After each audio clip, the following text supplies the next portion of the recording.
Good morning, everybody. Welcome back to Jake and Justin in the morning. Hope you're all doing well. We have Ryan McNeill as a guest. You've seen him on my show before. Ryan, how's it going? Happy to be here. All right, so Ryan, what'd you have for brec? Today just had a little bacon, egg, and cheese. Kept it simple. Okay. Yeah. I had a turkey bacon, egg, and cheese. So I had to keep I had a plain bagel and cream cheese, and then they got a bacon, egg, and cheese. I think I was with you, Justin. Yeah, you were. I'm tired. I was up at 8 a.m. I was told like 18 hours before class started that I had to teach. And I was there for like 20 minutes. I had no idea what I was doing. I wish people called me professor. I thought that would have been an epic and amazing power move. I would have wrote that on the resume. I would have been like, Sacred Heart University, professor, for like 20 minutes. You should send an email first night and be like, hi, I'm teaching the class. You please call me Professor Alter. Yeah, I was going to be like, I have tenure. What does that mean? It means I'm God and the devil. This is the class you're CLA for, right? Yeah. Yeah, which one is it? TV studio production with Batista. Yeah, that's right. Good times. Yeah. All right, let's jump right into it. We had some major news. So, Dan Snyder has finally sold the Washington Commanders. He sold to Josh Harris, the co-owner of the Philadelphia 76ers. That group also in that ownership group is Magic Johnson, of course, all-time great Lakers player. He has a stake, I believe, he might have a stake in the Lakers. He's got a stake in the league, pretty much everything. He's got money in everything. Yeah, he's a very successful businessman outside of playing. And for $6 billion. That's a lot. Put that in perspective. When Steve Cohen bought the Mets, that was an American sports record. That was for $4.5 billion. It's a $1.5 billion more than what Cohen bought the Mets for. Yeah, because Dan Snyder wasn't gonna sell it for $1 billion. No. Probably, that team's probably worth at max $1 billion. I wouldn't pay anything more than that. I wouldn't pay more than $20. But That's terrible. But it's good they got him. The bad man is gone. Yeah. He has officially left the building. Do I think this improves the franchise? No. What is Magic Johnson gonna do for that franchise? What he's gonna do? He's gonna go up there and say, oh, you guys need to cut inside. So he's gonna do. You know what we need. You know what, guys? You need a 7-foot tall guy whose name happens to be Kareem and last name be Abdul-Jabbar. Didn't Kareem Abdul-Jabbar lead the Dolphins in touchdowns in the late 90s? There was a running back named Kareem Abdul-Jabbar That's funny. that led the league in touchdowns. That's funny. But I think it's one of those addition by subtraction things. Yeah. Where is this new ownership group going to do anything awesome? No, if it's friggin' Magic Johnson, it means nothing. He's more of a businessman than he is a sports mind in this scenario. So Snyder was just that bad that your team is going to be better simply as an organization now. You don't have this dirty rat bastard running things because it all is top down. That's why the Patriots have been so successful for years because Kraft sets the tone. Jerry Jones sets the tones for what the Cowboys do, and that's why they're the Cowboys. So it's either a good thing or a bad thing depending on the way you look at it, but it'll finally be focused more on the team than on the organization. Once again, that could be a good thing or a bad thing. Here's the thing. I don't know how it's a bad thing. When you got this guy, Dan Snyder, the guy is committing... He's pulling up 3 crimes a day at this point. The check that bounced. We all know the horrendous allegations that came out to the point where literally the NFL didn't let him. He could not have. He wasn't even him day to operate. His wife's no better. His wife is a freaking enabler, to be honest. She's basically saying these people are lying. She's freaking enabling him. So obviously they're both gone finally, and like you said, Magic's more of a businessman. He's not really an owner. He's got part ownership. I think he's got part ownership in the Dodgers, but he may have a little stake in the Lakers. Or actually, I'm not about the Lakers. He's got a little stake in the Dodgers. He's not really involved at all. It's really just a business decision on his part. Because obviously he was a Lakers legend. Now he doesn't have the money to do all these things. So, Josh Harris, I'm sure will probably be the more day-to-day guy, kind of like how the New York Giants, main owner Sean Maris. Steve Tisch also co-owns it, but Mara runs the day-to-day. Tisch is more on the business side. But yeah, I don't know how it's a bad thing when he can't get when worse. I'm saying it's a bad thing, I'm not saying, I want Dan Snyder to stay. I want all the allegations. What I'm saying is because the Commanders are bad. Oh, no, they're a horrendous franchise. What I'm saying is that every team, you should know no team should be looked at on a day-to-day basis for their organization. They Right. should be looked at for their performance. Yeah. And now the Commanders will finally, once again, be looked at for their performance, which is not good. Yeah, but it's gonna be interesting because now hopefully this calmed everything. They got Snyder out of the building. They don't got to deal with every other day. Another allegation comes out. Something happened like the thing with the check bounce. The one guy won the thing, the check bounce. You don't got to worry about Sean Taylor's statue. And it looks like something from freaking Dick's Sporting Goods. Well, yeah, I was just about to say the two things that they need to do is number one, put some effort into the logo. Don't just make a fancy W. It looks almost like someone took a thing of ribbon and then just formed it into a W and then took a picture of it. And that was another thing about Snyder. He was the one who fought the name change the most. He fought it for years and then finally begrudgingly let up on it. Because the sponsors said we're not building a new stadium, which they need. Look at that stadium is a dumpster fire. It's the worst stadium in American sports. I feel like they just need to rebuild it. Don't move. You could rebuild it. They could. Either way, that stadium, you got players every year. How many players have had crazy injuries? Alex Smith, Joe Theismann, Joe Burrow. Just go down the list of players that have had serious injuries. They got the one time when Jalen Hurts was high-fiving the fan, the gate fell. All the fans all got hurt, and Snyder didn't even offer to help them or give them because the stands are literally held by zip ties. They are. So now I think this new group can possibly. I'm hoping they help. Maybe improve that stadium. That stadium is abysmal. Whereas probably getting some new turf and just the overall infrastructure, and please fix that Sean Taylor statue and maybe improve just the overall brand with the logo. I mean.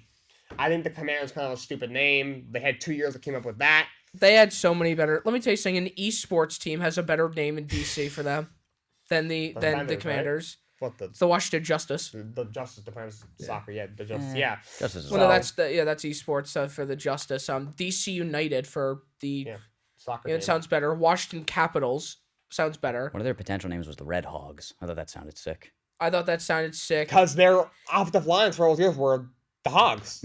Yeah, you could have been patriotic and done the founding fathers or something, or you could have just done. Or knowing Dan Snyder, he would have said the Patriots. The Washington Patriots. Washington Patriots versus the New England Patriots. It's already a team. But like you said, it's just now the atmosphere in that building is completely different. It's this giant weight lifted on everyone's shoulders working there that they don't have to worry about covering for their owner. What's their owner going to do next? It's time for the resurgence of Sam Howell. Here he comes. God. It's time for a Pro Bowl. Speaking of Sam Howell, it's gonna be interesting because Washington, like you said, not only has their organization been a dumpster fire, they're not exactly a super successful team on the field. It's not in a very long time. So you got a team that obviously the course quarterback Sam Howell is improving. The rest of their team is actually pretty solid. You got the running game with Brian Robinson and Gibson. You got some nice receivers. I like their defense, especially that front seven. The front seven is fantastic, especially now you got Chase Young healthy. Their team on paper probably, if they get good quarterback play, could sneak into the postseason. So now you got a head coach Ron Rivera who's already on the hot seat, and now he has an owner who was not there when he was hired. You got a front office led by Martin Mayhew and then and Marty Herner. Mayhew the GM, Herner is the top assistant. That was not there when was obviously hired by Snyder. And it'll be interesting because Snyder ran everything. He ran the draft. Hence why they always screw up in the draft. He ran for agency, hence why they always give out horrible contracts. I wonder now, will this new ownership group do the same, or will they let the front office kind of have a little bit more power? And if so, that puts a little more pressure on them because now, it does. Because now if they screw up, they can say, it was on Snyder, and now they can't blame him. They can't blame Snyder because he was the one making the move, or just the overall dysfunction. So it's going to be very interesting what happens with the Commanders this year. Yeah, about that, real quick. Yes, he's not a good coach, but how could you not like Ron Rivera? Oh, yeah, it's a wonderful man. He's a great guy. I think he should be a front office member, if anything. Even you can move him up to front office. Yeah. It's nothing...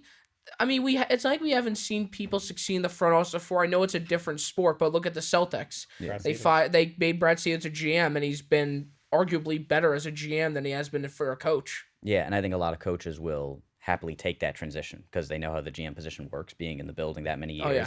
And they're like, that job seems a hell of a lot easier, a lot less pressure on you.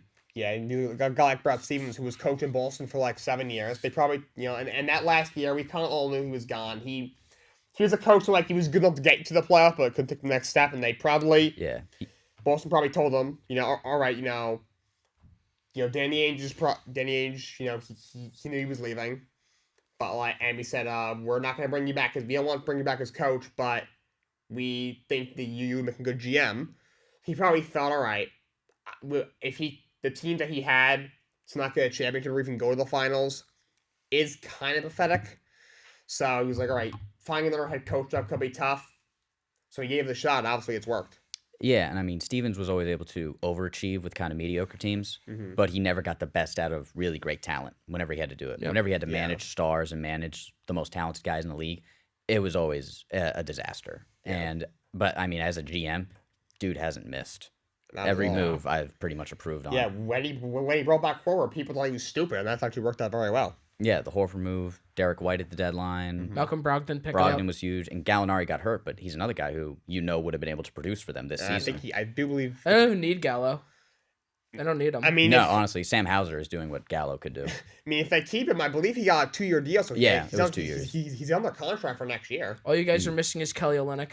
There's not a player I hated more as a Celtic fan. Really? I hated him so much. You know who I think you guys should bring back? I think you guys should give Max Strus a second chance. I don't. I disagree, actually. I don't think Max Strus deserves a second chance. Really, I don't want him. I don't want him either. Yeah, I don't know. You can make him like a chef for that's a good idea. Was it like there was a second round pick that like Kyle Korver got traded like from the Sixers for literally like a copier machine or something? I would do that with Max Strus. Yeah, somebody got traded for a fax machine. I think. Max Strus for like 5 ballpoint pens. Yeah, I'll give you a piece of the parquet. Yeah. But yeah, so Snyder's out. Thank goodness, and one more thing on Snyder, like you said, like there'll be more pressure on him, and they're deservedly so because obviously we can now judge them just on their performance on the field. But Washington has basically been mediocre or worse our entire lifetimes. That we forget they are one of like the NFL's oldest franchises. They've won 3 Super Bowls. They have more history to them than a team like the Cardinals. They have a lot of history. Yeah, they were a juggernaut in the 90s. They had the Hogs offensive line. Yeah. They beat the Bills in the Super Bowl. One of the 4 teams to do it. Yeah, they've won multiple Super Bowls. Joe Gibbs, one of the best coaches ever. Yeah, they're in DC, big city. The league is better when the Commanders are good. So yeah, this is an awesome move. This is just good for the league. That's true, and they call him Super Bowl Sam Howell. By the way, I am they. I was just about to say. I think it's you that call him Super Bowl Sam Howell. Yes, they is me. I am they. That's biblical. I didn't know that. I never read the Bible. Oh. I had no idea. By the way, Sam Howell, this is his year, MVP, Pro Bowl. Give him comeback player of the year. He got screwed over by Taylor Heineke. I love it when they give comeback player to a year just a guy who like has sucked for like 2 straight years. They'll be like, oh, Geno Smith comeback player of the year. It's like, no, he's just sucked for 3 straight seasons. It should have been Saquon. Yeah. Yes, that's fair. I mean, year before he only played 2 games because he wasn't good. Yeah. Because they had prime Russell Wilson. Yeah. But yeah, so all right, so that's it for our NFL segment. One thing that happened is Bud Dupree signed with Atlanta 1 year, $5 million, so they continue to revamp that defense. Otherwise, let's move on to NBA. So Justin doesn't want to talk about the Heat. We'll get to them eventually. But first off, so we had the plans. Obviously, I talked about and we talked about with Justin the first round of like the 9-10 games. Oklahoma City Thunder defeat the Pelicans 123-118, 25 plus each for Dort, Shai, and Giddey. Giddey almost had a triple double. What were you guys' thoughts on that game? Great game. SGA is nice. SGA is nice. If that team had the best record in the league, SGA is the undisputed MVP. There's no doubt. Yeah. This guy cannot do more for this team. He's like Jokic on crack. He really is. This is the only guy that I've seen who will drop like 40 points and still lose. Really, he has got to be one of the unluckiest players I've ever seen. Remember, this is the guy who hit a clutch game-tying logo 3 and lost to a 75-foot shot that just so happened to get in. If that was me, if I was Shea at that point, I would have quit. I would have walked Retired? out. I would have been like, you know what? I'm requesting it. I want to go back to the Clippers. I want to go back. No, I don't think it's much better over there either. Whatever meditation Damian Lillard has, SGA is going to need some of that. Whatever gets him through this time in Portland, he's going to need it for OKC maybe. But that game is scary when you think about how they're going to get Chet Holmgren back next year. And do I think he's going to be like awesome right away? Not necessarily, but this is a team that's going to be in the playoffs. Getting a guy like that who's working back from injury, but they're a really young team with Giddey, SGA, and Holmgren all coming in there. That's a really solid three where you don't need all three of them to be all-stars right away, where they can just come together naturally, and no one's in a rush for them to like be great and like make a finals run. So they'll be able to take their time and build up, because that's a scary team, honestly, especially with how young they are. Yeah, Jalen Williams there too. Even Lou Dort's a great defender. And they have a zillion draft picks. Yeah, they do. And there's also like that strange chance that because they have the first round pick, they could potentially get Wemby in the lottery. It's a small chance, especially because they're in the play, especially because they're in the play-ins. It gets a little smaller from that point. Mm-hmm. But the fact that they still have like that 10% window to be able to get that number one pick. If they lose to Minnesota, who they're going to play where like it's an 8 seed, then I'm not sure if they will, because this Gobert stuff. Because Gobe ain't playing. They say, no, I wouldn't have played anyway, even if I wasn't suspended. That's a lie. Rudy Gobert. They're saying back spasms now? Is that what it was? Back spasms. Yeah. Saying back spasms. Best player on your team. He punched too hard. Biggest game of the year. Best player on the team. And you have back spasms. My back hurts too. Give me a break with that guy. He's Zion. He was Zioning. Speaking of Zion, I am pissed at Zion. I've been saying he was a bust. I was saying he's a bust for years. No one believes me. Can someone finally tell me he's a bust? So can we finally admit it? Statement. Physically, I'm fine now. It's just a matter of when I feel like Zion. I know the atmosphere I'd be in based on playoff experience, so now it's just a matter of when I feel like Zion, he said. Isn't feeling like Zion being like always injured? and then he said, I don't feel like there are many specific benchmarks for being Zion. It's just a matter of when I feel like myself. So let me get this straight, dude. You've done nothing, okay? You've done nothing. He's done nothing. He's done nothing. I remember when you told me, I think in October, November, when the Pelicans were at one point like the 1-2 seed in the West. They were killing it when Zion was healthy. And then you said, oh, Zion's going to miss 2 weeks. And I immediately said, I bet he slipped on a whopper. Because this dude just can't stay out there. And whenever you start talking about yourself in the third person, things are bad. Things are bad. It's like Karl Malone. He always talks versus on the third person. Yeah. Okay, Carmelo did some other stuff. Yeah. But Zion, you should feel like Zion when you wake up in the morning. It shouldn't take you time to be Zion. 50% of Zion is probably still an NBA All-Star. He has that kind of ceiling, in my opinion. And to start that out with, physically I'm fine. It's like, dude, like each and every turn, when it takes you longer and longer to get back on the court, people naturally and respectfully question more and more, how invested are you in the Pelicans? How invested are you in this game? Because he seems to be making little to no effort to be out there for his team. Yeah, my thing is like what he's saying to me is he's healthy enough to play, but he's like not feeling like it. I guess he's saying that he has some people in gymnastics it's called the twisties. In main sports it's called the yips. It's basically to where it seems like what he's trying to say is that he basically forgot how to play basketball. But my thing is, this dude was like, they're comparing him to LeBron coming out of college. They were comparing him to LeBron out of college. Are you kidding me? He was the biggest prospect since Bron, easily. He was. Everyone was talking about him. God. I said back when they were talking about, I said this kid's overrated. I did. I swear to you. Ask anyone in my family. And I said this guy, I don't think this kid can function in an NBA setting. Because of his build? Because of his build. He's sick. I didn't like his game in college. I think his game is basic. I think it's boring, and I think if it wasn't college basketball, which the rules in college basketball do nobody any favors, same with football for that matter. Same with college football. I don't think it would have worked. He literally has one thing. He's 6'8", jacked, and can dunk. Yeah. He has a bit of a 3-point shot, but you know who else does? Anthony Davis. Yeah, my thing is like, you can't tell me he's invested like last year. So he gets hurt, and then he clearly was out of shape.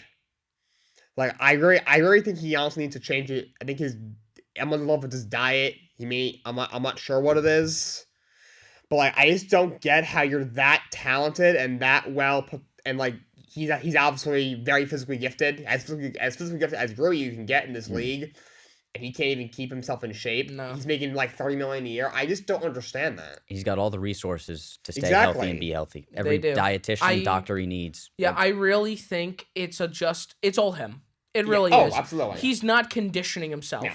That's his whole conditioning is probably, like putting a treadmill on 1 speed, walking for 15 minutes and calling it a day. That seems like him. Yeah. It seems like Zion. Who's envisioning Zion doing that? I remember. So when he gets drafted, like New Orleans went crazy. It was it was also when the Eagles won the Super Bowl. Oh, I thought they were gonna like flip 80 cars and flip 100 cars. All the telephone poles are gonna be greased so they don't break them. But then he gets hurt. They were upset. Then there's this video that comes out. It's like, oh, watch him do a windmill 360 dunk, and I'm like, okay. And remember, those videos are stupid. Yeah. Remember, guys, people thought Ben Simmons was going to be good because Kyle Korver taught him how to do a 2-foot floater. Remember, because he was consistently hitting 2-foot floaters, undefended, just standing there. And when I need floater advice, I'm gonna look to Kyle Korver film. Yeah. More than anybody else. Yeah, I'm gonna look at Kyle Korver. Naturally. Yeah. But one thing I do have to ask to Knicks fans, there have always been these rumors of Zion wants to go to the Knicks. He wants to play in New York. At this point in time, take him. How do you feel if he becomes a free agent? He'll obviously still be commanding some kind of a big deal. What do you handle that situation if he does want to come to New York too? If the Knicks front office looks at Zion, they should be fired. Okay. I feel like the same amount of benefit you'd get from Zion is the same amount you'd get from Mitchell Robinson. I really do. Wow. Mitchell Robinson, he does what does Zion do differently than Mitchell Robinson? They both get equally hurt. Zion's better than Mitch. I mean, the bar's set pretty low. They both get equally hurt. They're both basically useless to their teams. You would rather have someone else over them. I mean, in all seriousness, I do not want Zion on the Knicks. People say, oh, because RJ's there, and at one point they had Cam Reddish, but. Like, first of all, they're gonna have to go up. Let's say he requests a trade, or he had no right to, but you never know with Zion. Let's say New Orleans says, "F you, we're trading him." They're gonna want something back, and talent-wise, they have the right to do so. Everything else-wise, no. Like, if you're a Knicks or any team, do you give up first-round picks and young pieces for this guy? I know. Knowing Leon, he'd be like, Zion. Duke won more championships than Villanova did, so I'm actually going to trade Zion for Jalen Brunson and Josh Hart. To be fair to Leon, I crap on him like he's done a much better job this year. Yes, he did, but I don't trust it. But also, Jim Dolan loves to do this thing to where, he does like to leave a team alone and let them cook. So he'll probably look and be like, you know what? Who the hell is Zion to? Who is Jalen Brunson to Zion? What do you think Pat Riley would do? What I think Pat Riley would do? Yeah, I think if it's a contract, I don't think he'd trade for him. But if it was a contract buyout, he'd be going for him. He's a piranha when it comes to a contract buyout. But yeah, like why do you think I don't want Ben Simmons to be bought out? That's right. But in all seriousness, I don't understand Zion. It's such a mess. He's a mess. Honestly, he might be. We didn't get to see him. We were a little bit too young. He might be our generation's Greg Oden. At least Zion went to a couple All-Star games, though. Yeah, he obviously did. At least we saw the flashes. Bennett's been 4 years in the league on 4 different teams. Oden had the hype, and he had I think he had one good season. He had one good stretch when he was playing with Aldridge and Brandon Roy, but. I mean, Zion's the closest thing we got for us, though, where we follow him, we see all the hype, and it just hasn't materialized to what we expected. Because Zion played in a playoff game? I don't think he has. Because he's always been hurt, I think. And the 1 year he was healthy was the bubble year. No, he had the All-Star year. I think that might have been the bubble year, and they got eliminated in the bubble. So, yeah, he's obviously the Pelicans were in the plans. He obviously wasn't there. Yeah. And he should be rushing to get back out there to play with Brandon Ingram, Jose Alvarado. They have a solid team. That's the thing. That team is They're in the playoffs right now. They could be the 3-4 seed with them. They were top 3 when Zion was healthy. Yeah. And look, Zion was having like 26 and 10 when he was healthy earlier in the year. And that's the thing. The Pelicans are probably one of the most disappointing teams here. Like the way they were playing, we knew their potential going into the year. We saw they were playing really good basketball early on this year. They were towards the top of the West. I mean, that's a real good basketball team. We got, when healthy, Zion, Ingram, Alvarado's a great defender. CJ McCollum. McCollum's a great player. That they had Josh Hart before they traded him. The GOAT Valanciunas. Valanciunas is already on the right player. That team, I mean, obviously they probably keep Josh Hart if they're in the race. That team could, because of how weak the West is, they could probably be top 5 in the West. They could have been. But they could have went on a run just as much as any of these other teams. Yeah, the West is wide open. Who the Grizzlies have been these last 2 years, that's who the Pelicans should have been. Exactly. I agree. Young core, one of the best in the league, run by some good veteran status in CJ McCollum. Solid coach in Willie Green. I think they can upgrade, but I think he's suitable for now. Yeah, so with Zion, honestly, I'm giving him one more year. And if he's not healthy, I think I may hit him with the bus label, and New Orleans should cut their losses. I would quit on him now. He is there are 82 games in a season. He's played only 117. In 4 years in the league, he has played in total a season and a half. Availability is the best ability. Availability is the best ability. Yep. And right now, if you're the Pelicans, who would you rather have for your team this season, Zion or Kelly Olynyk? Unfortunately, the answer is Kelly Olynyk. Hey, don't say my boy KO. I hate KO. You hate KO? I do. Do you remember when? I mostly hate KO because the Celtics picked him over Giannis. That's really the only reason. So. Can you imagine if Pelicans decide to take Ja Morant over Zion a couple years ago? That team would probably be in the finals. Absolutely. Yeah, one of these last 2 years they would have made it to considering the West right now, I don't think it's even. If Ja Morant had that crazy year last year, like he did, if he did that on the Pelicans, that team goes to the Warriors don't even come. The Warriors don't even sniff a finals. Because Brandon Ingram, who has also had some health issues, but has been out there a hell of a lot more than Zion. Yeah, is a beast when he is on. When he's on fire, he is awesome. So they got all the pieces there. They just haven't been able to put them together, mainly because the main guy hasn't showed up. Yeah, because they decided to build a team around Zion, which wasn't a bad idea with them coming out of Duke, but he has been a bust. So far, absolutely. But that annoyed me with Zion. And to the other 9-10 matchup, it was the Bulls overcame a 19-point deficit to beat the Raptors. They'll face Miami. So I saw a report. So obviously, when Raptors are out, there's a lot of stuff going on with Nick Nurse. Yeah. Supposedly, he came out and spoke about his future. Apparently, the Raptors did not like that, and they let him hear it. And then now they might not even give him an opportunity to possibly retire. They might just fire him. So, what are your thoughts on that? What'd you say? Petty. Yeah, I mean, I'd give him another chance. Mm-hmm. I mean, Kawhi did kind of screw them. Leaving, yeah. Yeah, for leaving. He should have stayed. Absolutely. I mean, really, talk about somebody who probably if he just woke up one morning and said, "I want to be the Prime Minister of Canada," they probably would have given it to him. Exactly. Because he's Kawhi. They gave him key to the city. Yeah, they had the key to the city. They had something called like a Kawhi and Dine to where it's like this is a place where Kawhi ate or something. It's like, and then it flocked there. It got a lot of tourism. Toronto loved him. I don't blame them. Yeah. He brought a championship to that city. Yeah. I just don't know why he would leave. He had a great thing going. I'm tired of this whole thing of he wanted to be closer to home. I mean, if that's the case, then everybody wants to be closer. To home. Everyone wants to be closer to home. If that's the case, then after Tom Brady went to the Patriots, he would have went to the 49ers. Yeah. He would have been wanted to go closer to home. No, he can't afford to fly his family into Toronto. If LeBron wanted to be closer to home, then he would have stayed in Cleveland. Yeah.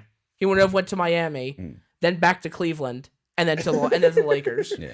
That's what he wouldn't. That's this whole close to home thing is a bunch of BS. Money talks. Yeah. I would like to be under the great front office that the Raptors have. What's his name? Uche Obagji. How you pronounce his name? I don't know. Masai Ujiri. No, Masai Ujiri. Ochai Agbaji. No, the fucking player. I got him mixed up. I had Oh my no god. idea who you were trying to say. Were you trying to say OG Unanube for a No. second? Okay. No, Masai Ujiri. Yeah. No, I was thinking about Ogbaji, the basketball player. The guy Oh. that he was in the Spider trade. That's right. He's in the Spider trade. I got him okay. mixed up because of Masai Ujiri. Yeah.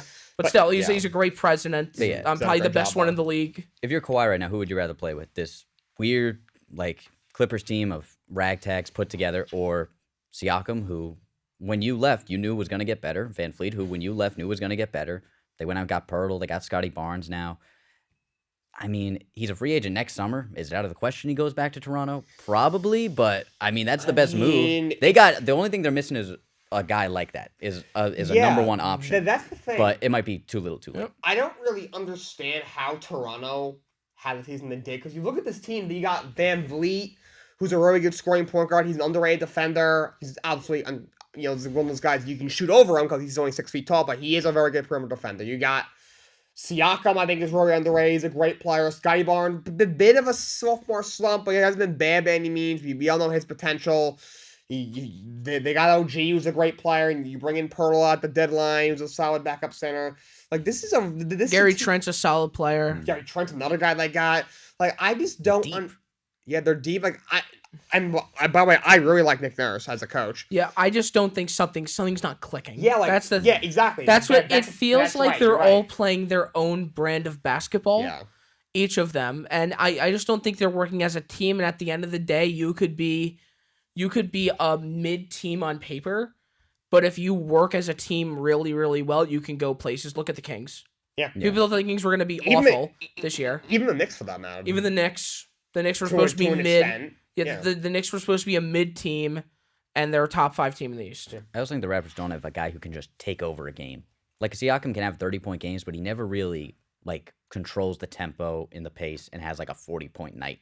They don't have anybody who can handle it like that. No, they don't. And that's what Kawhi bought. Yeah. And that's what made them so strong. I'm sure they'll be able to pick up somebody later, but I don't know. I'd give Nick Nurse one more shot. Oh, absolutely. And yeah, going back to your point, that'll be interesting. Would Kawhi go back? If you're Kawhi, so like Kawhi basically put this team together, like not the whole team, but he got Paul George there, and with those two guys, I think he just thought that the recipes would kind of fall into place and they would have no trouble at least winning one championship. A big reason is Kawhi has been on the court, or Paul George for that matter. Both of them have been on the court, and the pieces around them really don't fit well. I mean, there's nothing there. No, like, I mean, it's been a revolving door too. Nick Batum isn't scaring me. Reggie Jackson isn't scaring me. The only guy that's kind of scaring me is Bones Highland. Yeah, Bones Highland is a good player. He's an underrated piece. Maybe Norman Powell's. He's a nice player, but Norman Powell's all right. Yeah. Oh yeah, guys, watch out! Eric Gordon's coming down the lane. Yeah, they got like the best role players of 2014. And that's it. And they have to carry your team because your two stars aren't on the court. Like also, you said. Ty Lue's not that good. He's a mid coach. I think he's a little overrated. They got a average coach. They got 2 stars who can't stay on the court. At this point, I've been knocking Kawhi in the past for just not. I feel like he's not like all there either. I feel like nothing like Zion. That's a whole other story. Also, Kawhi's got 2 rings and 2 Finals MVPs. Yep. And he's a top. And also destroyed 2 dynasties. Yeah, when healthy, he's top 10 guy in the league, best 2-way player in the league when he's healthy. But like I mean, maybe it's just like he's out. We all know he's very laid back. You know, he hits his crazy shot. He's just like. He's a calm guy. Yeah. He's calm. I'm Very a fun calm. guy. Yeah. You know, I think you need to, give me a more elaborate question. I mean, I don't even know where you're sitting at. I thought he was crying. It didn't sound like he was in pain. It sounded like he was in pain. He was having some like internal bleeding. You wonder why he sits out all the time. But even at the parade when they won the championship, how many smiles did Kawhi crack? I didn't see many. The Kawhi, yeah. I didn't think Kawhi smiled during the finals. I think he smiled when he won the. Yeah, but like he didn't even smile when he hit the game winner and against the Sixers. It's like he just kind of roared. He's basically Cam Thomas if Cam Thomas was good. Ain't shit funny. He's the first one to compare Kawhi Leonard to Cam Thomas. Yeah. But yeah, that's interesting. If Kawhi does go back, like, do you go back to the Clippers? That thing's been a complete mess. Yeah. I mean, like with him leaving, like, it's obvious he should have stayed. I mean, I get it. The whole thing was he wanted to go to LA. That was his whole plan all along. I get it. Everyone wants to go to LA, the whole thing. And I understand wanting to team up with Paul George, too. Yeah, I do, but, like, I don't understand how you have such a good thing working in Toronto, and because, like, that whole core came back, that literally the same exact team outside of Kawhi the next year. They could have repeated that. And they're all still there 3 years later. They could have repeated. They probably wouldn't even need half these guys. Yeah. They wouldn't have gotten Scotty Barnes. And Fred VanVleet got better. Yeah, Fred VanVleet improved. Siakam got better. They picked up Gary Trent. That would have been a deep, strong team. Because they have a good GM. What's their GM's name? Thank you. But yeah. Uche Obagji. But yeah, so that playing game, and so the battle for the 8th seed. I'll start in the West. Shut up. Yeah, okay. We'll start in the West. Minnesota Timberwolves against Oklahoma City Thunder. OKC. I don't even think this is a conversation. It's OKC. Yeah. It's not even a question. I got OKC. I don't know if Gobert's going to play. I almost feel like they're off if he doesn't play. McNeill is out their defensive ace. Gobert, if he plays, won't be 100%. He won't be all there mentally either. I've never liked a Timberwolves team in my entire life. Are we going to see another Anthony Edwards masterclass? Oh God! Another 7-point another 7-point so bad in that game. Another 7-point masterclass by Anthony Edwards. His confidence is probably really low. Yeah, and OKC's got all the momentum. I think OKC wins. Yep. And they have the best player on the court. Yeah. Yep. So we gotta do it, Justin. No, so the Eastern Conference play-in, the winner gets the 8th seed. The Miami Heat versus the Chicago Bulls. No. Who wins? No. No. I'll tell you the answer. It's Chicago. It's the answer Miami, is Chicago. Correct? Yes. Miami. Okay. Yeah. The answer is Chicago. I fucking hate this team. This Heat team. I want this season to end. Seriously, I am like a dog. Put me down already. Jesus, it's over. Which is ironic because I'm allergic. But anyway, but really, put me down. I've had enough. Your mindset is something that I do definitely understand as a fan of a team where you want them to win, obviously, but certain situations you realize it's better for the team's future if they don't make the playoffs. Yes, it is better for the team's future. It's better for the team's future to potentially just get out early, potentially get a lottery spot if you can, and then build from there. It's also a wake-up call. To say, we didn't make the playoffs, we need to make a change. It is a wake-up call because here's the thing: if they beat the Bulls today, knowing Pat Riley, so here's what he's gonna do. So they're gonna play the Bucks. They're gonna get swept. He's not gonna look at that. He's gonna look at we made it to the playoffs, and he's not gonna make a single move. And they're gonna say, Milwaukee, what were we supposed to do? Yeah, what we're supposed to do against Milwaukee? We're gonna get shit on by Milwaukee because like Javon Carter just ruined our entire team. Because for some reason, we can't let some 6'1" guy, not get inside. The Bulls are winning this. I don't care. They have, they are down their best player in DeMar DeRozan. I'm aware of this. They are down their best player. But that doesn't mean anything. Zach LaVine, Vucevic, DeMar DeRozan, all three of them are better than the entire Heat team combined. This team is basically going to be Jimmy Butler doing everything. Bam Adebayo once again playing with a helmet like he always does. And then them losing probably by 15 today. Like 15? Yep. I mean, I'll be nice. They lose by 11 points tonight. It's exactly 11.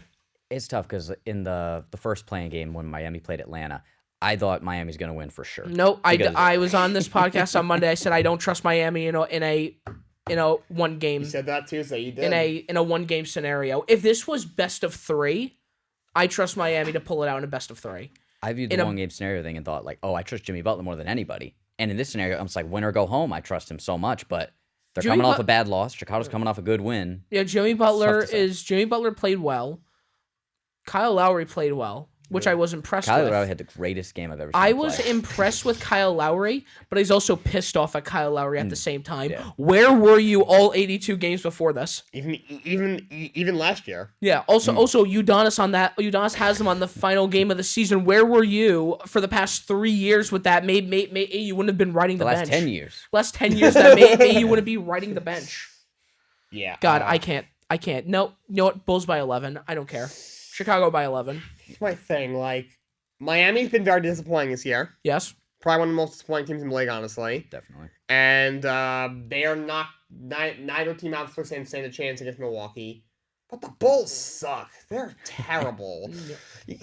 I think they'll beat Chicago. Like No. I think they'll beat the Bulls. Both scenarios are teams with solid players and pretty adequate talent, but they just haven't put it together. I think Miami's talent's probably better, but the way we saw Zach LaVine play the other night, he might be the best player on either side tonight. Yeah, so. it's just no. Miami's losing this. Also, they are not. Also, Miami's not the most disappointing team in the NBA. It's the Mavericks. Probably. That takes most disappointing. The top three are probably Dallas, in no specific order. Dallas, New Orleans, and then Miami. Especially for Dallas. Miami's not in top three. Miami's not in top three. Probably top five, but not in top three. Tell me the Lakers aren't one of the most disappointing teams in the the Lakers they should be in the final. We all knew something was going to go wrong. We all knew that they were going to be at the best of playing team. Last year, they were the most disappointing team I've ever seen. I don't know what happened last year. They were bottom 5 team in the West. Brooklyn Nets, disappointing. Again, accident waiting to happen. Again, on paper, yes, they should win the whole damn thing. But we all knew something was going to happen. Durant was going to get hurt. Kyrie was going to say something. You're telling me Chicago isn't one of the most disappointing teams? It's been going on for a few years now, though. I mean, I think it'd be that bad, but I didn't think they'd be higher than like a the Warriors. Seed. Warriors. I mean, they are the 5 seed. They've won 8 games on the road all year. That's true. Yeah, right, that's so not maybe the top 3. It's like 8 or 11. I'll say top 5. I'll say probably top. You know what? I just created a segment. Let's do what teams do you guys think disappointed? So we just talked about like name a team that really stood out to you guys that really fell below expectations. I'll say Mavericks in the sense of to go out and make a big deadline move. And I thought it was dumb at the time. I didn't think it made any sense at the time. But still, to go out and make a big deadline move and then for you to drop out of the playoffs altogether, that's an absolute disaster. So going into the season, I didn't expect much, but I got even less than what I expected. I thought at least they're going to be a play-in team. So I'll definitely say Dallas. Yeah, with Dallas, I mean, they were. I think everyone they went from Western Conference Finals to out of the play-ins. They shouldn't have been in the Western Conference Finals. Phoenix choked that series. Kudos to Dallas for playing well. Luka had an incredible series, but Phoenix was the better team. I don't know how you get embarrassed by that on your home floor. You know, I mean, I know Chris Paul hit the big shot to trend the lead to 42, but yeah, they shouldn't have been there. But like, they could have been a top 5 team. They could have been. They could have been the 5 or the 5th or 6th seed in the West easily, and to miss the play-ins is kind of embarrassing. Yep. And to be in that state late in the season where all you're doing is crying about how Jalen Brunson left, like that just shows the sad state of your team, and just very, very Mark Cuban, just crying after the fact. Yep. Yeah. To be fair, I feel like there were more surprising teams this year than disappointing teams. There was. Sacramento. Yeah, Kings are the big one. The Knicks. The Kings. I'm sorry, Jake. I know you're a Knicks fan, but the Kings are the biggest one by far. Definitely. Yeah, because everybody knew the Knicks were solid. 5 seed though, I don't think anybody really saw them being this good. People thought, all right, they might sneak in the play-in, but to be a top 5 now, and a shot to win a playoff series in the Great East. Yeah. They beat Boston 3 times or something. Yeah. I think it was. Yeah, they were awesome. They did beat Boston 3 times. But seriously though, screw the Heat. It's over. I'm done. Who's your team that you thought that was like I said, I know Miami's a disappointment, but I don't think. But let's remember, they're not coming off a championship win. They're not coming off a big off-season move, a big trade deadline move. Yeah. Game 7 of the East Finals, though. Game 7 of the East Game 7 of the East Finals, which was basically every piece except for Jimmy Butler, just decided to die. But so going into this season, what did you expect from the Heat? What I expected from the Heat was I expected them because they were basically keeping that exact same core. And I thought that at the time, because the Celtics needed a month to had to adapt to a new coach in a span of a month, I thought this was Miami's opportunity to make it to the finals. I didn't think they'd win. I thought the Grizzlies would win. But I didn't think they'd win. I would think they'd come in a nice, fresh second place. But that's really what I wanted from them. That's what I expected from them. I wouldn't have even been upset if they lost to Milwaukee in the Eastern Conference Finals. Because I think that's something that this team could do easily. But I just knew something bad was going to happen. I'm sorry. I knew it. I knew coming into the press conference at the end of the season, as everyone does, when Tyler Hero wakes up with his, 900 chest tattoos, he's like, I think I deserve to be a starter after winning 6th Man of the Year. Really? and so in return, you give him 4 years, $190 million. You gave him a Gordon Hayward contract. What do you... at least Never Tyler, want to be in the same category as Gordon Hayward. At least Tyler Hero plays, but still, I can't. I was very disappointed with the Heat, but to say that they're the most disappointing team in the NBA, the Mavericks. When a team that made it to the finals last year and won is the worst road team in the league. Yeah. Who is so on and off, so inconsistent. I think that's worse.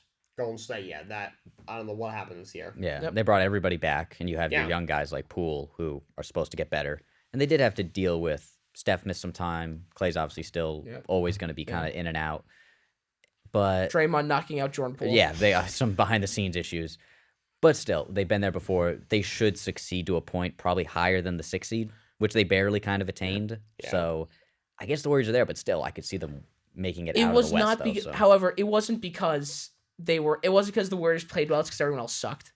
That's true. Everyone else was just more dysfunctional. Everyone else was more dysfunctional. They were barely in the play-ins for most of the year. They were barely in the play-ins. It was, and I love it. Oh yeah, I love it. I'm done with the Warriors. I've had enough of them. They are the most obnoxious team in the NBA, and it's not even close either. And how do they build their team? Because they just keep going into the luxury tax. They just keep buying and buying. They bought their way to a championship last year, and they just keep spending more than anybody else because they got more money than everybody else. They're playing in San Francisco. They all bought the tech money. And thankfully, the new CBA put in some rules to hopefully limit what they've been able to do. They would not have been able to maintain all of this talent these last few years under the current CBA. So, but I agree. I'm just done with the Warriors. And I respect Steph. I think Steph's a top 10 all-time player. But I don't think anybody really likes the Warriors anymore. No, and also Steph is not that big of an asshole. He's annoying when it comes to flexing with every three. Like, dude, you're up by 50 and you're doing the night.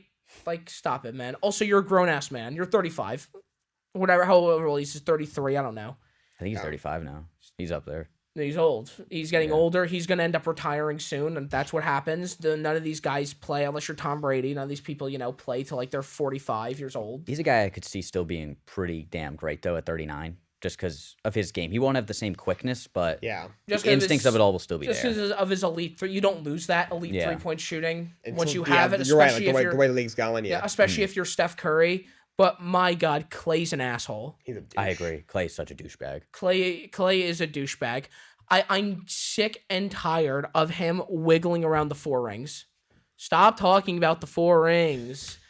It doesn't matter. You're only as good as your last championship. I would love to see Clay on a team where he's the best player, and he'd just be humbled so quickly. Yeah, all I'm saying is Michael Jordan never showed off his 6 rings. Exactly. Bill Russell never showed off the 13 rings, except like that one photo when he had to. But nonetheless, at this state, what do you think of Draymond personally?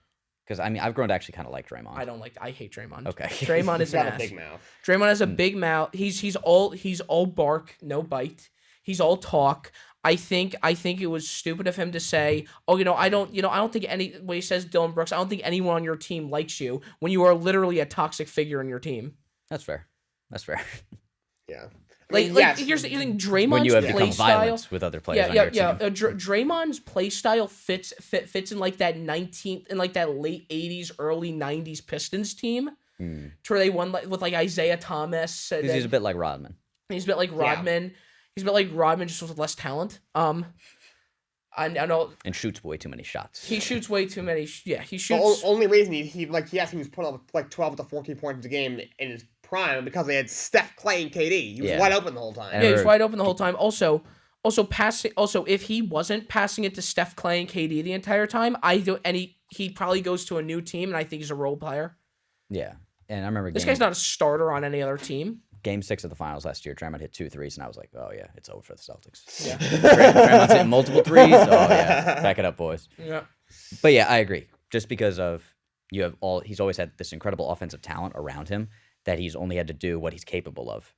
Any other team, I agree, he's probably the sixth man, or he probably might still be starting power forward, but we don't know his name if he's not playing with these guys. Yeah, we don't know him, but yeah, he's basically a big mouth.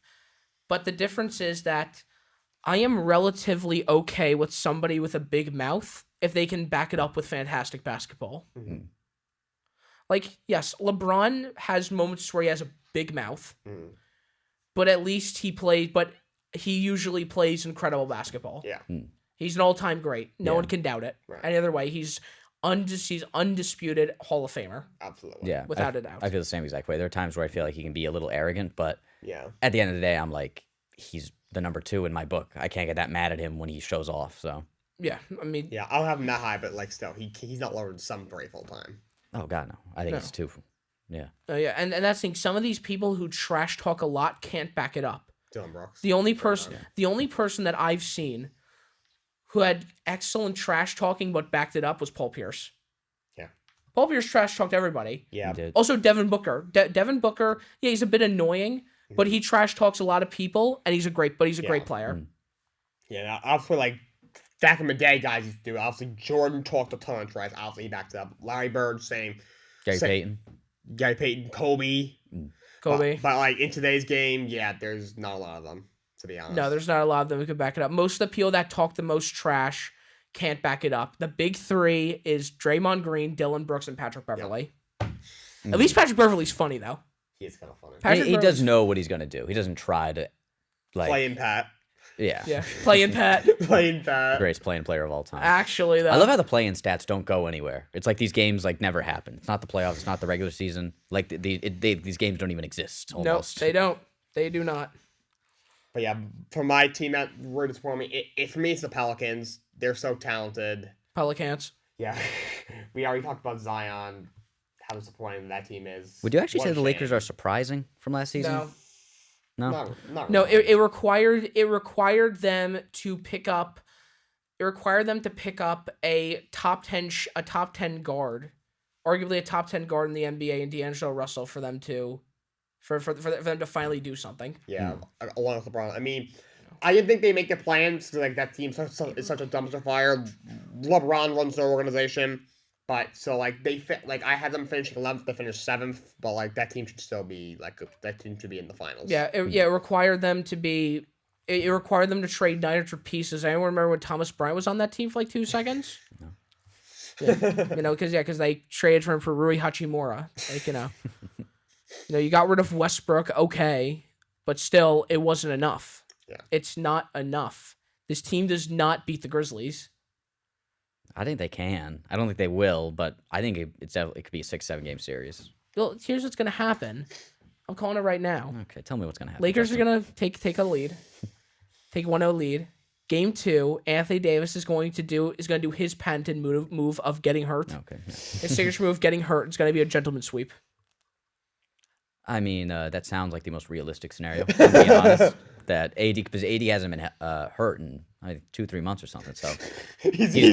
due. He's due. He's really overdue. due. Yeah, exactly. Yeah. Yeah, You see- he's overdue. It's gonna happen in a big moment remember, too. against the Timberwolves, he got up slowly a little bit, and people were like, "Oh shit, here we go." Anytime he hits Yeah. the floor, Anytime he hits the floor, like, "Oh no, it's over." it's the same like anytime Gronk would get tackled somewhat awkwardly, it's be like he's hurt. Yeah, He's hurt again. Because he would block so hard, that's why his body just fell apart. Yeah. Yep. Yeah, with AD, that guy just looks. Honestly, he's not a bad player, but he's kind of a shell of himself. He is. If he was healthy, he would probably be the greatest power forward we've ever seen. Probably.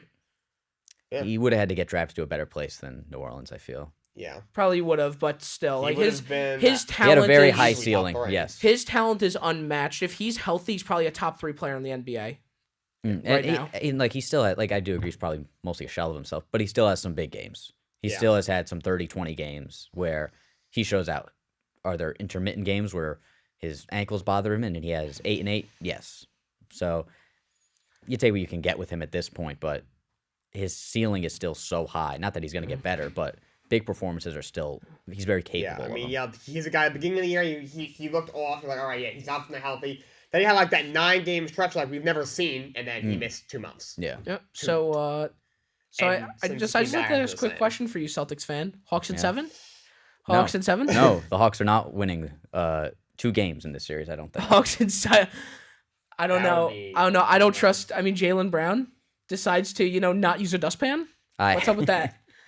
I think Jaylen Brown at 33% of himself, they can still beat the Hawks in 5-6 games. You're sleeping on the goat Clint Capella right now.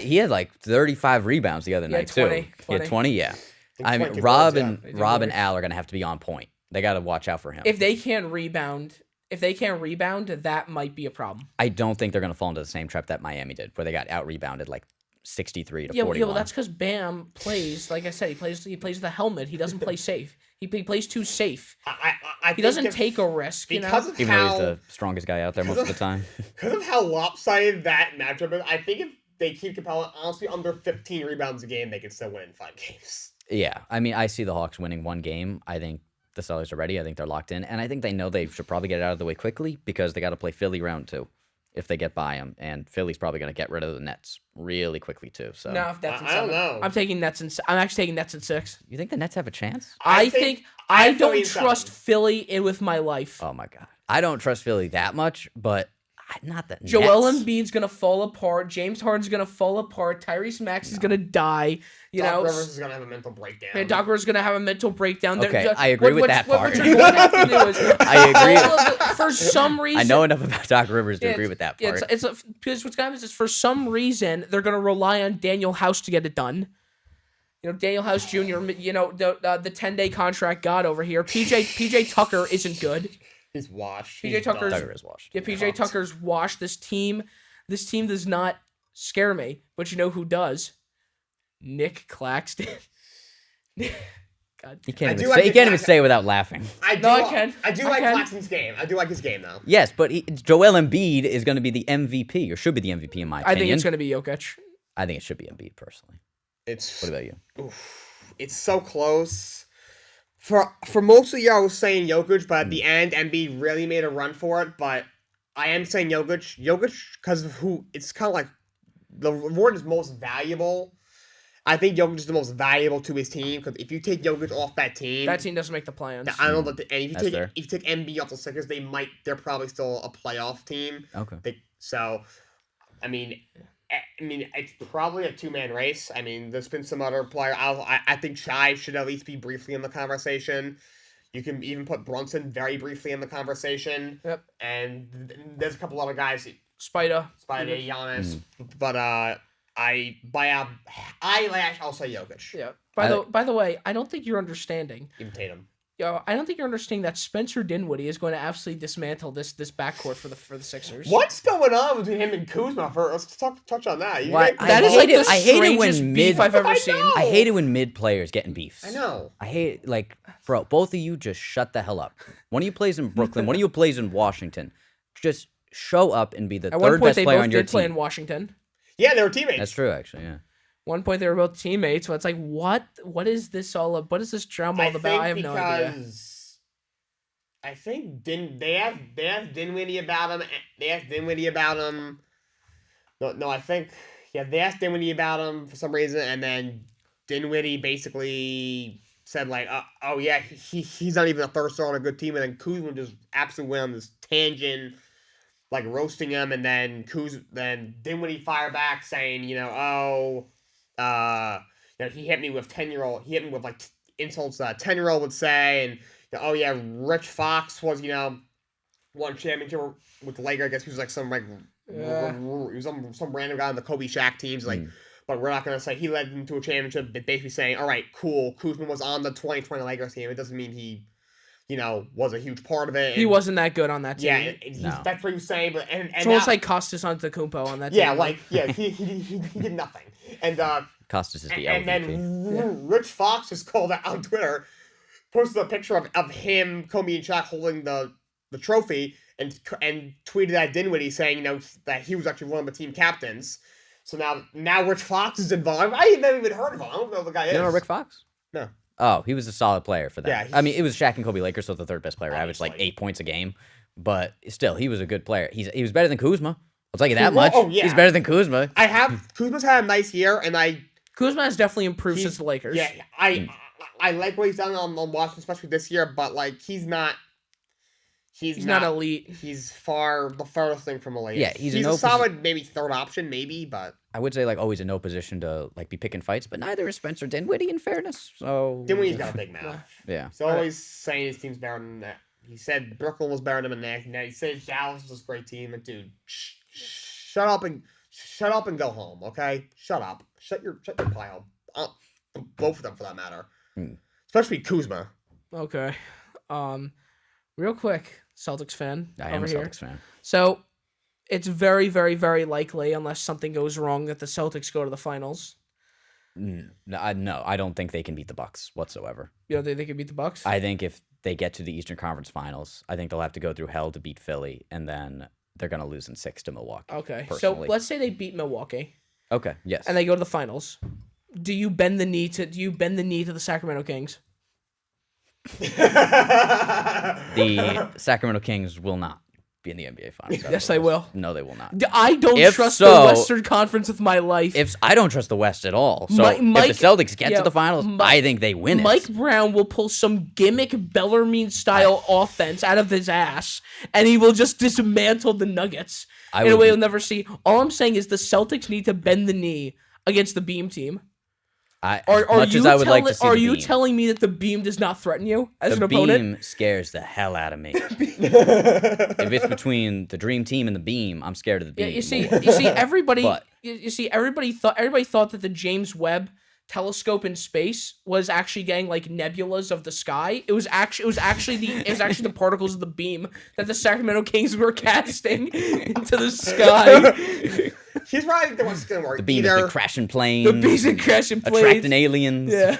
One of two things will happen. Either Phoenix is going to rummage through everybody. Denver has one player, which is amazing, but it's one guy. Mm-hmm. Memphis is still a little young. Ja's head is in 9 different places. He's got guns in 9 different places too. Yeah. You got Sacramento's still really young. Clippers. I don't know what Clippers. Paul George. I don't know what's going on. Golden State might win every home game, but on the road they'll lose by 30. And they don't have home court. And Phoenix, exactly. Yeah, that's a big problem. Yeah, and Phoenix or KD. A combination of like KD not being able to lead, Chris Paul just in the playoffs forgetting how to play, DeAndre will just like fall asleep. Monty Williams. DeAndre Ayton will request a trade. In the playoffs. Monty Williams will just leave the stadium for crying out loud, it'll just be like a bunch of no name, and the Kings I think might squeak out. Those 4-5 matchups in each conference are really interesting because obviously Cavs-Knicks is going to go like 7 games probably, and then Suns-Clippers. I think everybody that could either end in 5 in either direction. That team's the or injury it could go bowl. 7. That's the injury bowl right there.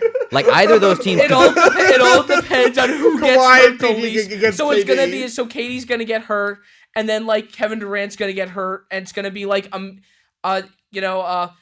Kawhi and Paul George are gonna get hurt. Then Paul George's already hurt. It's like when you see somebody throw up, it makes you want to throw up. It's the same thing with injuries. And then Katie's gonna be hurt, and then all of a sudden it's gonna be the Amir Coffee versus Bismack will be starting. There's like Landry Shamet duel or whatever, It's just Landry.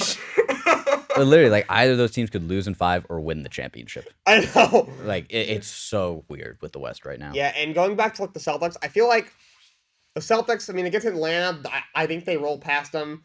They did have a tough-ish matchup against Philly. I don't trust Philly at all, but they could probably Not in the playoffs, no. Not in the second round. Yeah. Not in the second round. They could probably force a 6 game. I think it could be 6, yes. Milwaukee, if Chicago wins, they sweep them. Chicago might as well forfeit. If they get Miami, I think we'll get a game. Yes. No. Okay. You don't think they can beat Chicago in the great FTX Arena, the Cathedral of Basketball? Because it's actually Kaseya Center now. It has to be renamed. It was renamed. All right. They can. What's it called now? It's Kaseya Center. Once. 1 out of 5, they can beat Milwaukee. No. Once. No. I'm with Jake on this one. One time, Jimmy will have won 60-point game. Okay, so. Jimmy will score 60 and they still lose. Yeah. Okay. All right. He had a 40-point triple-double against the Celtics and lost in Game 7. And my thing is, So, like, they both roll in the first round. Boston is going to be more battle-tested than Milwaukee. I mean, Cleveland and the Knicks, I think, can make it a series. 5-6 games, yeah. Yeah, they could probably make it a series, but still, I don't think Milwaukee has that much trouble with either. Meanwhile, I think Boston could have a tiny bit of trouble with Philly. Yeah. So, maybe, if that being said, also, Boston destroyed Milwaukee by 30 when they were nicked up and Milwaukee was a full strength. And the whole time was, if Milwaukee's a full strength, they beat anybody. But playoffs is also a different animal. Yeah, and it's weird because it's been the question all year where last year the Celtics beat him without Middleton in 7 games. And it took 6 threes from Grant Williams in the Garden to do it. So I think if they had Middleton last year, they would have won the championship if they had Middleton last year. Also, and this whole season, it's been a question of, is Middleton going to be ready? And it's still a question mark going into the playoffs because he had to leave the last weekend of the season. He had to leave the game, and he still is going to be in and out of the lineup. And if he's out there, he's probably going to be half of himself at best still. Also, I feel like we're missing a bit of a dark horse. Let's face, if the Cavs make it out of this first round, they could be scary for some of these teams. Absolutely. Like if you're Milwaukee, I'd rather face the Knicks. I would too. You got because especially on that size battle. Like in terms of that size duel, like Hartenstein's been very good for the Knicks, but he's not better than Giannis. He's not better than Brook Lopez. I don't think you got to say that. Well, I'm just making sure. Yeah, but some people have doubts. That is a good point because the one thing about Milwaukee, obviously you have Giannis, you have the big three there. They have really good size, and in order to have a shot against Milwaukee, you got to match up with their size. The Knicks really don't. Mitch is 7 feet tall, but I mean, first of all, don't be surprised he gets hurt. Look at the man. His bones are like freaking twigs. And then, he's got that Chet build. What can I say? Yeah, he's like a slightly bulkier Chet. That's not saying much. And Hartenstein, he's got decent size, And even Jericho, whose athleticism is crazy, but he's not like, he's not super built. Compared to Cleveland, they got Jared Allen and Evan Mobley, who are 2 legit bigs. Yeah, and that to me is where they're going to fall apart. It's going to be that size battle, and from the Knicks versus the Cavs. That might be the determining factor. I think guards, it's even. Maybe there are moments where you could argue Donovan Mitchell's a little bit better. Yeah. There also are moments where you could argue Jalen Brunson's better. Nonetheless, it's even. Yeah. I think it's going to be I think that's probably going to be one of the best series of the playoffs. I think so. I think it's definitely the best series of the first round. It's definitely the best series of the first round. As a Knicks fan, who do you say winning it? I mean, I'm not going to... I do think the Knicks can win. Obviously, I'm nervous. Don't say Knicks in 5. Don't say Knicks in 5. No, Knicks in 7. I see a lot of Knicks fans saying Knicks in 5. That's ridiculous. That's fair. Knicks First in of all, 7. I kind of want to go 7 because this has a chance to be no matter who wins, this series is going to be very entertaining. There's a lot of real good players. Like, I feel like even a guy like Brunson, should probably top 7 in the MVP ladder. Some people don't realize that. Spider's an exciting player. There's a lot of really exciting players. Even guys like Grimes can be exciting. Cleveland's got Garland's very exciting. There's a lot of really exciting players. I think this series, if nothing else, will be really entertaining. Yeah, so many young guys with a lot to prove. Yeah. The slight reason why I want the Cavs to win is because I don't want Donovan Mitchell to drop 30, 40 points a game and and average, 9 rebounds a game, 8 assists a game, and then be said that he's bad in the playoffs. Yeah. That's why I don't want to hear because people have said he's bad in the playoffs, then you pull up that stat card and he's actually very good. Yeah, my thing of him, which could not even, he's a little inconsistent. It's not true. You think so? He's had some games. 5 straight 40-point games, man. He's had that, but he's also had games where he. So is Jalen Brunson. So is Emmanuel Quickly. Well, I'm not saying that, but he's once in a while he's had games where he hasn't shown up, and as a star, what consistency? Maybe it's not that consistent, but once in a one he's had. Okay, so game. once every 10 games you have a bad game. Yeah. So once every 10. He's not bad in the playoffs by any means. He's fine, but I don't know. You think he could have done more to put? I think he could have done more. I mean, in Utah was far from a one hand. He had to go. First of all, Gobert. Gobert, I can't stand. I've never liked Gobert. Does anybody? I don't think. Does Gobert? Is there a person on this one that likes Gobert? Does Gobert have friends? I don't think he does. Does he? Does Gobert have friends? The first jersey I got was of Rudy Gobert. Oh shoot! You like Gobert? I used to like Gobert. Sentence I've ever heard. I used to like Gobert. What? That would be the saddest sentence I've ever heard. I My first used to, jersey was Rudy Gobert. Before the whole COVID thing, I Yeah. actually thought he was fine. Yeah. I actually thought he had every right to complain about not being an all-star.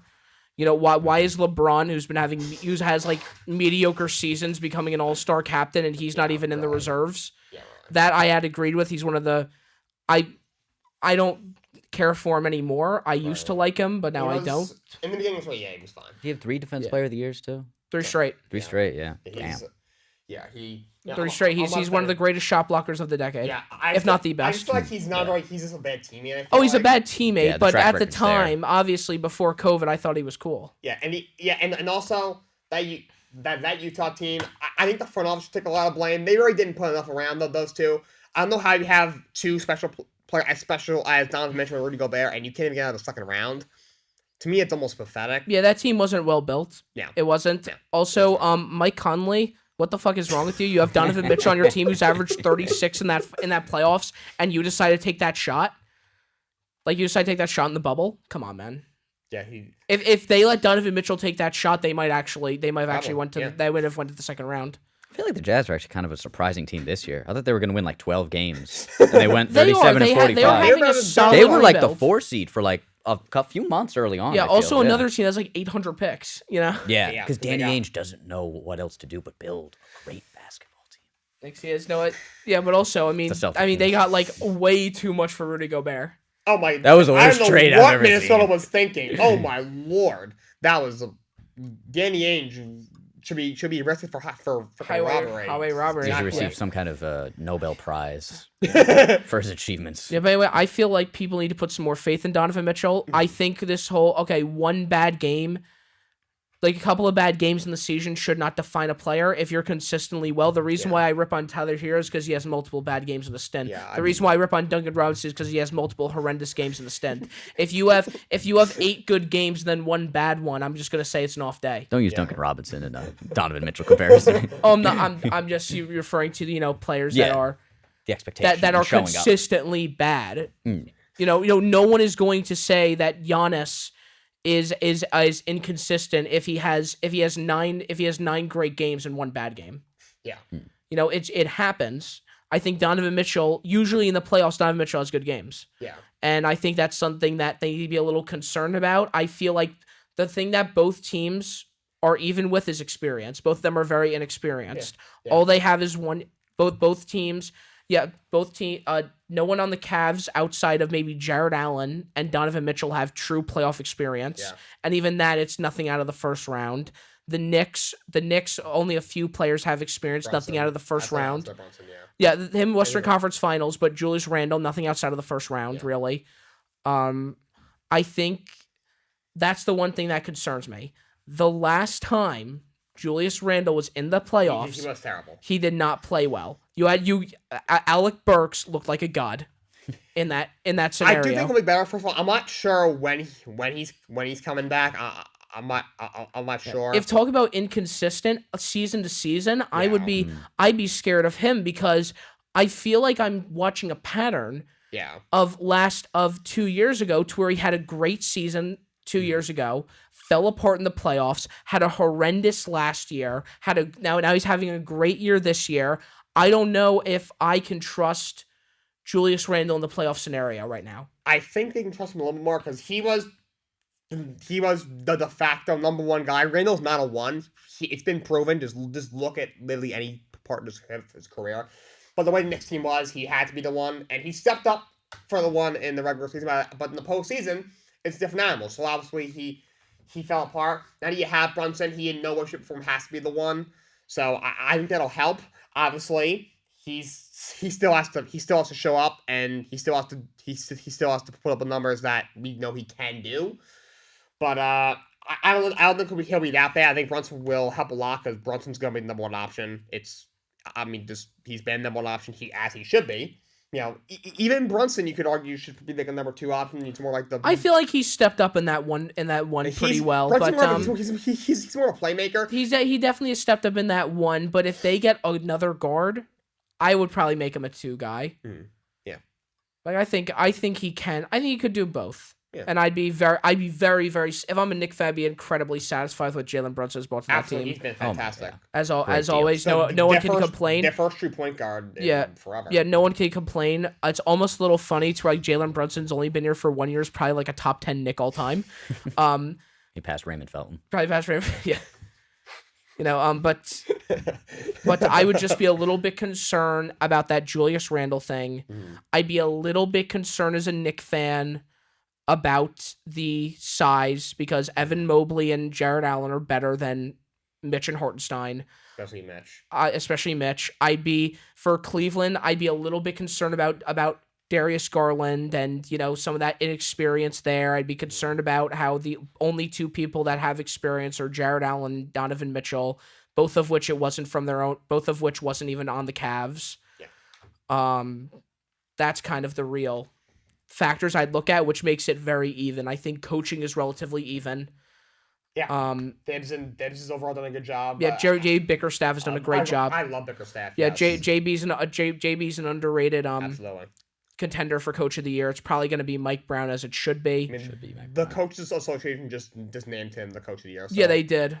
They did, but that doesn't mean everything. I mean, 2 years ago, Monty Williams won by the Coaches Association Coach of the Year, but for the actual NBA Coach of the Year, it was Tibbs. Yeah. So it doesn't always mean everything, but I don't really think it's a competition.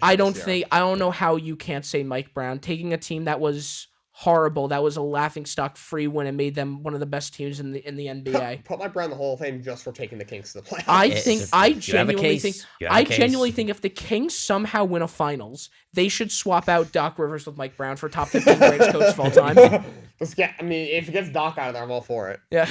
Mike Brown's going to the Hall of Fame. It's his time. They should put Mike Brown in the rafters of every arena. They should. If he can lead the Kings. You know what they should do? The Kings should give him a jersey and then retire it. Give him a jersey. After this year, yeah. Yeah, they should. I think it's That gonna. dude's a beast. Mike Brown, yeah. Oh my god, I love Yeah. Mike Brown. Yeah. He just seems like a cool dude too. Yes. Yeah. By the way, Knicks Cavs, great series. And that's pretty much like the best one of the first round, if you ask me. As I It'll said, be the best overall series. Best overall series, and then we'll take it from there. I don't know if the Cavs win. I don't know what they do against Milwaukee. I think they put up more of a fight than New York. I think they put more of a fight than New York. They're all like for Milwaukee. It's a more difficult matchup just because of the way the team is built. Yep, absolutely. Yeah. All right, so that's most what we got. Before we wrap up the show, let's talk about some baseball. Okay. So you know what? Let's talk about that. So, do you guys see Javier Baez's base running blunder? I don't believe I did. I did not see Javier Baez's. I saw, There was one out. He was on second base, and a guy like a cannon corn fly ball to center. He thought there was 2 outs, and he ran on contact, and he got doubled off, and he got benched.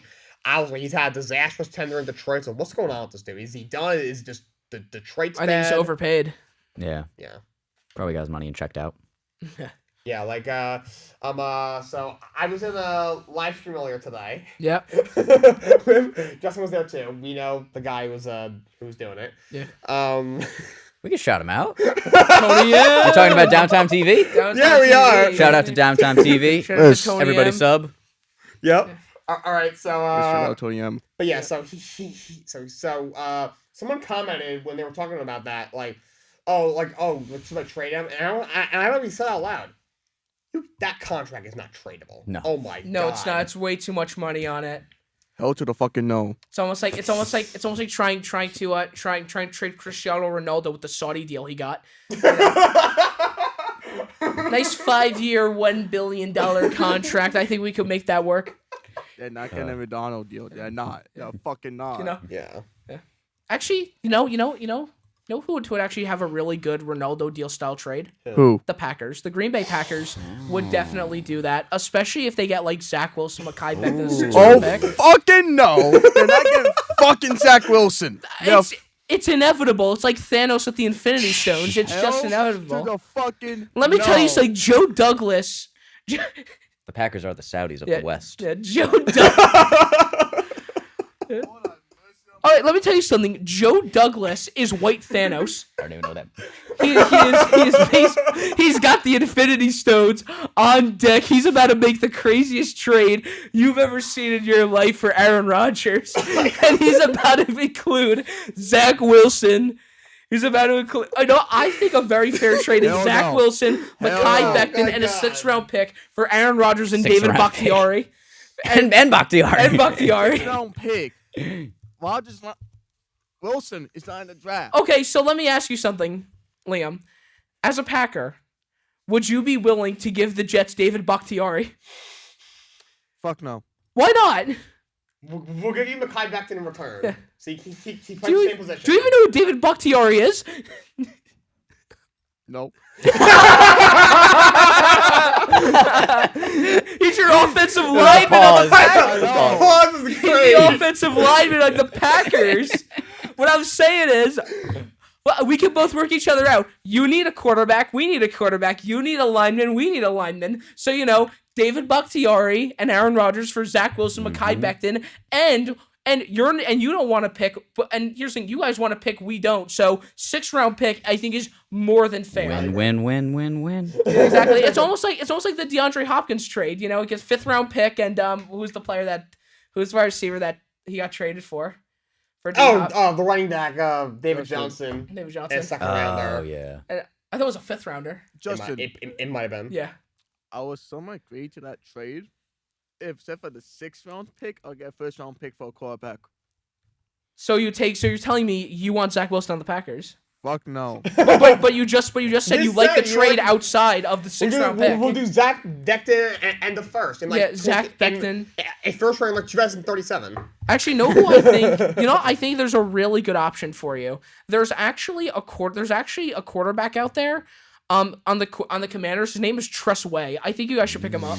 Tress Way. For context, freshman year, 2 years ago, I played Justin in Madden. Although I did win, Justin put Tress Way in at quarterback and he did it for 600 yards. 600 yards, 5 touchdowns. I lost by 3. He lost by 3. That was pretty impressive. And you were playing as the Rams, who had like a good defense. Yeah. So I absolutely torched your team with Tress Way. Who was he throwing to? He was throwing to. I forgot who he was throwing. I don't know who he was throwing. Is that it? What? Basically. Is that the only one on the team? I would think. Yeah, I probably. knew he was on the team freshman year. I don't know, but He was, but that was the only yeah, guy. but all I'm saying is, I think you would really benefit, Liam, from Zach Wilson. Oh, fuck We're talking about no. Young talent, great with the moms. The moms love him. Literally, I think this is a great fit for the Packers organization. He would look really good in a different shade of green and white. You know it. We know it. What's up? Hell to the fucking no. But it's inevitable. I don't know why you're complaining. The trade for Rodgers has not been completed yet. I don't know what are the Jets doing. No, it's the Packers. It's a mixture of things. Basically, the Packers think they're lowballing. The Jets are lowballing, which is valid-ish. Mm-hmm. But the Jets are also making an equally valid statement of this guy's not in his prime anymore. Yeah. He's 36 years old. He was 30, he's 39. I'm sorry, he's 39. Yeah, he's almost 40 years old and he's on the verge of retirement. What did Jets given to the Packers in return for Rodgers? Zach Wilson, Mekhi Becton, a 6th-round pick. Wait, is that the actual? No, it's No. Not yet. I think. But the fact that trade is still kind of likely. What's the actual trade? It would probably 2nd round. It would be like involved. Aaron Rodgers and the Packers want picks, so they probably want a 1st or 2nd rounder. I heard now they want a 2nd and a 1st next year. Yeah, they want a 2nd and a 1st next year, which I'd say no to. And they're also Next currently. year. Why not this year? Honestly, at this point, I don't care anymore. because this year Just do it.